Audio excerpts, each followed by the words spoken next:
শ্রীমতী চৌধুরী জলাবদ্ধা হরিণীর মতো ব্যোমকেশের পানে চাইলেন। তারপর দু হাতে মুখ ঢেকে কেঁদে উঠলেন। ব্যোমকেশ নরম সুরে বলল, আমরা জানি রাজকুমার বোস আর সুকান্ত সোম একই ব্যক্তি। সে আপনাকে ব্ল্যাকমেল করছিল।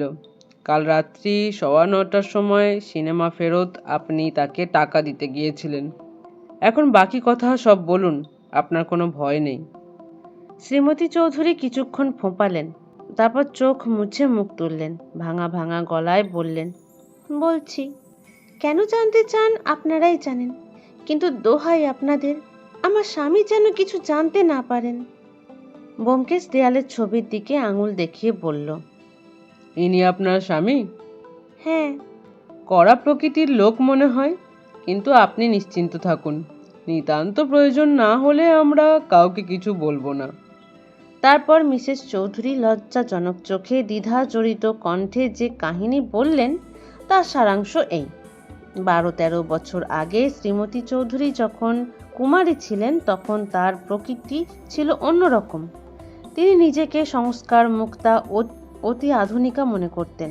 বাপের বাড়িতে টাকা ছিল বেশি, শাসন ছিল কম।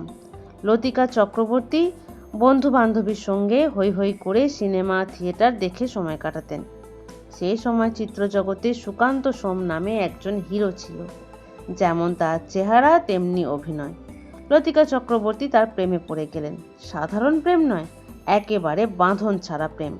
তিনি সুকান্ত কুমারকে প্রবল অনুরাগপূর্ণ চিঠি লিখতে আরম্ভ করলেন। তারপর লুকিয়ে লুকিয়ে দেখা হতে লাগলো।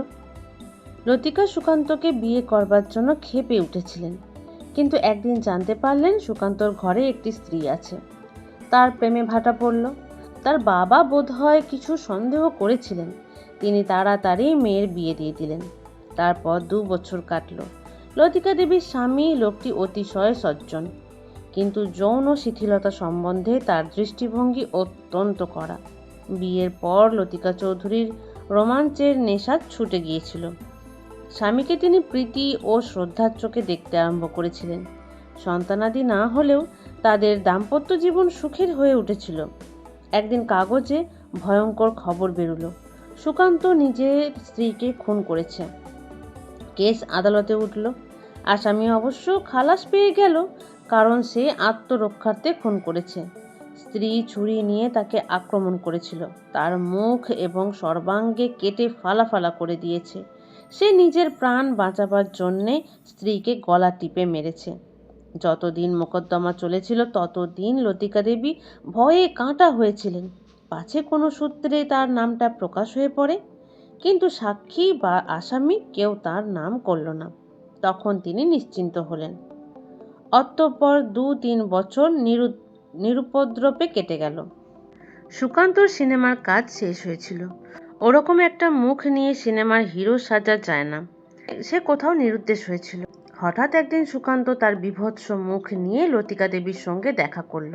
বলল, আমার টাকার দরকার, তোমাকে দিতে হবে।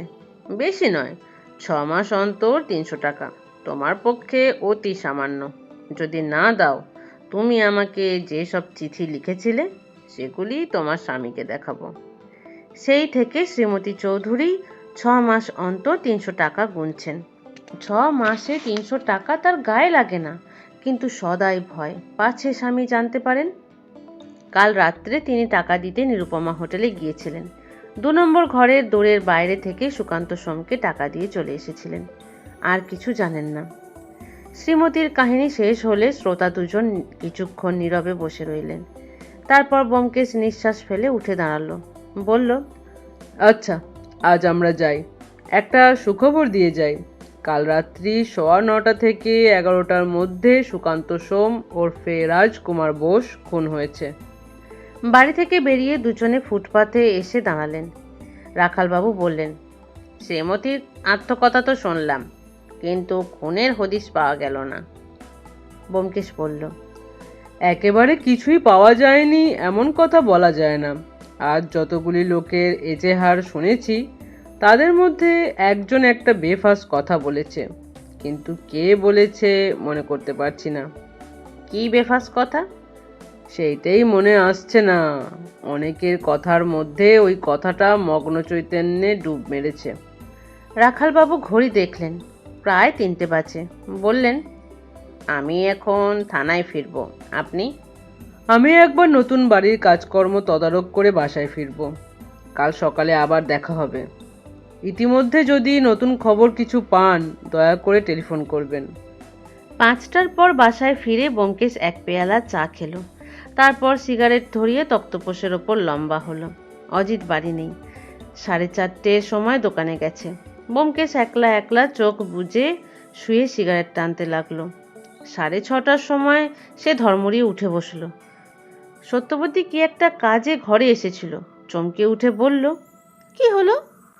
ব্যোমকেশ উদ্ভাসিত মুখে বলল, মনে পড়েছে। কি মনে পড়লো? কাছে এসো, কানে কানে বলছি। কানে কানে কথা শুনে সত্যবতী হাসি মুখে ব্যোমকেশের বাহুতে একটি ছোট্ট চড় মারল। ব্যোমকেশ উঠে দাঁড়িয়ে বলল, আমাকে একবার বেরোতে হবে। আবার বেরোবে? কোথায় যাবে? কালকে তো খবরের কাগজের অফিসে 10 বছরের পুরনো কাগজের ফাইল দেখতে হবে। ফিরতে নিশ্চয়ই রাত করবে, জলখাবার খেয়ে যাও। দরকার নেই, পেটে নিরুপমা হোটেলের গদ আছে। পরদিন সকালবেলা ব্যোমকেশ রাখালবাবুকে টেলিফোন করলো। তাজা খবর কিছু আছে নাকি? রাখালবাবু বললেন, সারা জাগানো কোনো খবর নেই।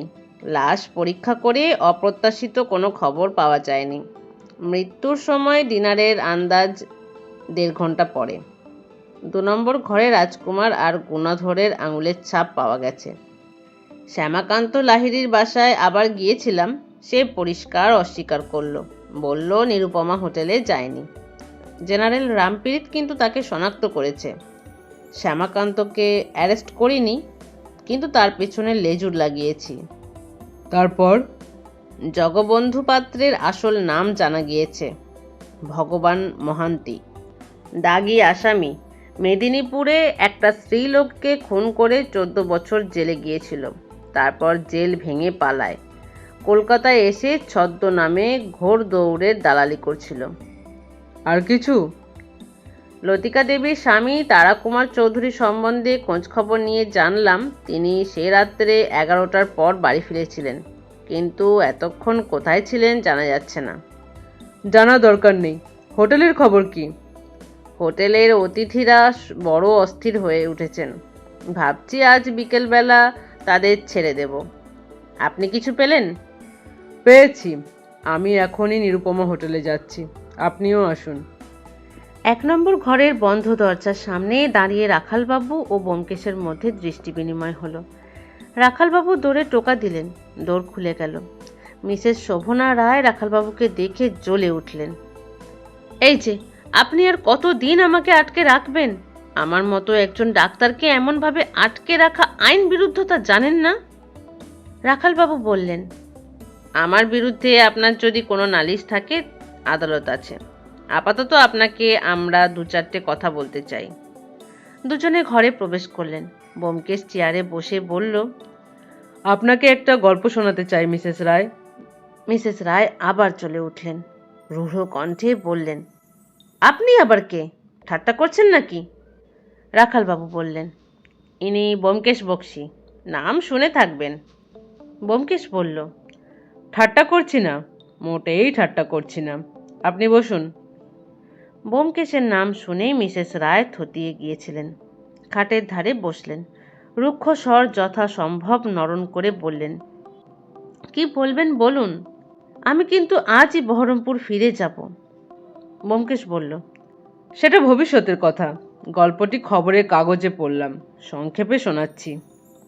সুকান্ত সোম একজন সিনেমা আর্টিস্ট ছিল। মিসেস রায়ের শরীর শক্ত হয়ে উঠল। তিনি অপলক চোখে ব্যোমকেশের পানে চেয়ে রইলেন। ব্যোমকেশ শুষ্ক স্বরে বলল, চেনেন দেখছি, চেনারই কথা। সে আপনার জামাই ছিল। সুকান্ত সোম সিনেমা করে খুব নাম করেছিল। আপনি তখন বর্ধমানে প্র্যাকটিস করতেন। বিধবা মানুষ, সংসারে কেবল একটি মেয়ে। বর্ধমানে সুকান্তের যাওয়া আসা ছিল। সে একদিন আপনার মেয়েটিকে ভুলিয়ে নিয়ে ইলোপ করল।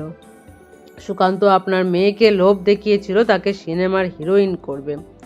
আপনি সুকান্তকে পছন্দ করতেন না, তাই ইলোপমেন্ট। একসঙ্গে কিছুদিন বাস করবার পর দুজনের প্রকৃত চরিত্র প্রকাশ হয়ে পড়ল। দুজনেরই মিলিটারি মেজাজ। ঝগড়া আরম্ভ হলো। ঝগড়ার প্রধান কারণ সুকান্ত আপনার মেয়েকে হিরোইন বানাতে পারেনি। একদিন ঝগড়া চরমে উঠল। আপনার মেয়ে ছুরি দিয়ে সুকান্তর মুখ কেটে ফালা ফালা করে দিল। সুকান্ত নিজের প্রাণ বাঁচাবার তাগিদে আপনার মেয়েকে গলা টিপে খুন করল। খুনের আসামি সুকান্ত 3 মাস পুলিশের হাসপাতালে রইল। সেখান থেকে তাকে যখন বিচারের জন্যে আদালতে হাজির করা হলো, তখন তার বীভৎস মুখ দেখে জজ সাহেব পর্যন্ত চমকে গেলেন। জেলের হাসপাতালে প্লাস্টিক সার্জারির ব্যবস্থা নেই। সুকান্তর ঘা শুকিয়েছে বটে, কিন্তু সিনেমার হিরোর পাঠ করার মতো মুখ আর নেই। বিচার হলো। আপনি সুকান্তর বিরুদ্ধে সাক্ষী ছিলেন মিসেস রায়, কিন্তু তাকে ফাঁসি কাঠে ঝোলাতে পারলেন না। তার হাতে অস্ত্র ছিল না, আপনার মেয়ের হাতে অস্ত্র ছিল। আত্মরক্ষার অজুহাতে সুকান্ত ছাড়া পেয়ে গেল। মিসেস শোভনা রায় আগুন ভরা চোখে বললেন, মিছে কথা। ও আগে আমার মেয়েকে গলা টিপে মেরেছিল, তারপর নিজে নিজের মুখ ছুরি দিয়ে কেটেছিল। ব্যোমকেশ মাথা নেড়ে বলল, কথাটা বিশ্বাসযোগ্য নয়। Sukanta cinema artist. সে কখনো নিজের মুখে ছুরি মেরে নিজের আখের নষ্ট করত না, নিজের গায়ে ছুরি মারত। যাই হোক, সুকান্ত খুনের দায় থেকে রেহাই পেল বটে, কিন্তু তার সিনেমা জীবন শেষ হয়ে গেল। সৎ পথে থেকে অন্য কোনো উপায়ে জীবিকা অর্জনের রাস্তা সে জানত না। সে কলকাতা থেকে পালিয়ে গিয়ে পাটনায় বাসা বাঁধল এবং ব্ল্যাকমেলের ব্যবসা শুরু করলো। গত 10 বছরে কলকাতায়, কটকে, কাশিতে, দিল্লিতে তার অনেক খদ্দের জুটেছে। কারোর ওপর সে অযথা উৎপীড়ন করে না। 6 মাস অন্তর এসে বাধা বরাদ্দ আদায় তহসিল করে। এই তার জীবিকা। সুকান্ত যখন আদায় তহসিলের জন্য কলকাতায় আসতো, তখন এই নিরুপমা হোটেলেই থাকতো। আপনি ইতিমধ্যে বর্ধমানের বাস তুলে দিয়ে বহরমপুরে গিয়ে প্র্যাকটিস শুরু করেছেন। আপনিও মাঝে মধ্যে এসে এই হোটেলে থাকেন, কিন্তু ঠিক একই সময়ে দুজনের আসা আগে ঘটেনি। আপনি সুকান্তকে এখানে দেখেননি। দৈবক্রমে এবার আপনি তাকে দেখতে পেলেন। সে আপনার পাশের ঘরেই উঠেছে। সে বোধহয় আপনাকে দেখতে পায়নি, পেলে সাবধান হতো। আপনি তাকে পেলে খুন করবেন এই ধরনের একটা ইচ্ছে আপনার মনে ছিল, কিন্তু 10 বছর সে আগুন ছাই চাপা পড়েছিল। এখন সুকান্তকে হাতের কাছে পেয়ে ছাই চাপা আগুন দাউ দাউ করে জ্বলে উঠল। আপনার মেয়েকে যে খুন করেছে তাকে আপনি বেঁচে থাকতে দেবেন না। আপনার মেয়ে বোধ হয় আপনার কাছ থেকেই তার উগ্র হিংস্র প্রকৃতি পেয়েছিল। সে রাত্রে ডিনার খেয়ে এসে আপনি নিজের ঘরে অপেক্ষা করে রইলেন। কিভাবে তাকে খুন করবেন তার প্ল্যান ঠিক করে ফেলেছেন। এখন শুধু শুভ মুহূর্তের অপেক্ষা। 9:15 থেকে সুকান্তর ঘরে লোক আসতে শুরু করলো। আপনি নিজের ঘরে ওত পেতে আছেন। 10টার সময় লোক আসা বন্ধ হলো। আপনি অস্ত্র হাতে নিয়ে বেরুলেন। দোতলার অন্য অতিথিরা দোর বন্ধ করে শুয়ে পড়েছে। যে চাকরটা সিঁড়ির সামনে শোয় সে এখনো আসেনি। এই সুযোগ। আপনি 2 নম্বর দোরে টোকা দিলেন। সুকান্ত তখন শুয়ে পড়েছিল। সে উঠে দোর খুলল। আপনি সঙ্গে সঙ্গে তার বুকে অস্ত্রটা ঢুকিয়ে দিলেন। তারপর দোর টেনে বন্ধ করে নিজের ঘরে ফিরে এলেন। আপনার সঙ্গে যে রাজকুমার বোসের সম্বন্ধ আছে তা কেউ জানে না। আপনাকে কে সন্দেহ করতে পারে? বরং রাত্রে যারা রাজকুমারের সঙ্গে দেখা করতে এসেছিল সন্দেহ পড়বে তাদের ওপর। আপনি একটি ছোট্ট ভুল করেছিলেন। ইন্সপেক্টর যখন আপনাকে জেরা করেন তখন আপনি বলেছিলেন রাজকুমারকে আপনি আগে কখনো দেখেননি। তারপরেই বললেন ও মুখ দেখলে মনে থাকতো। রাজকুমারের মুখ যে মনে রাখার মতো তা আপনি জানলেন কি করে? ঘরের দিকে একবার উঁকি মেরেছিলেন বটে, কিন্তু তখন আমরা 3 জন দোরের সামনে দাঁড়িয়েছিলাম। রাজকুমারের মুখ আপনি দেখতে পাননি। এই বেফাঁস কথাটা যদি আপনি না বলতেন, তাহলে 10 বছরের পুরনো খবরের কাগজের ফাইল দেখার কথা আমার মনে আসতো না। এই পর্যন্ত বলে ব্যোমকেশ চুপ করল। মিসেস রায় কামারের হাঁপড়ের গনগনে আগুনের মতো জ্বলতে লাগলেন। তারপর দাঁতে দাঁত চেপে বললেন, সব মিছে কথা। সুকান্ত আমার মেয়েকে খুন করেছিল, কিন্তু আমি তাকে খুন করিনি। কি দিয়ে খুন করব? আমার কাছে কি ছোড়াছুরি আছে? ব্যোমকেশ তার ডাক্তারি ব্যাগের দিকে আঙুল দেখিয়ে বলল, আছে, ওই ব্যাগের মধ্যে আছে। মিসেস রায়ের চোখ দুটো ঘোলাটে হয়ে গেল। না, নেই। এই দেখুন। ব্যাগ খুলে ক্ষিপ্র হস্তে তার ভেতর থেকে তিনি একটি কাঁচি বার করলেন। লম্বা লিকলিকে সার্জিক্যাল কাঁচি। তার দুটো ফলা আলাদা করা যায়। মিসেস রায় কাঁচির একটা ফলা খুলে নিয়ে নিজের বুকে বসিয়ে দিতে গেলেন, কিন্তু রাখাল বাবু প্রস্তুত ছিলেন। তিনি বিদ্যুৎ বেগে মিসেস রায়ের মণিবদ্ধ চেপে ধরলেন। মিসেস রায় উন্মত্ত কণ্ঠে চিৎকার করে উঠলেন, ছেড়ে দাও, ছেড়ে দাও। ব্যোমকেশ স্বস্তির নিঃশ্বাস ফেলে বলল, যাক, অস্ত্রটাও পাওয়া গেছে। ওটা না পেলে মুশকিল হতো।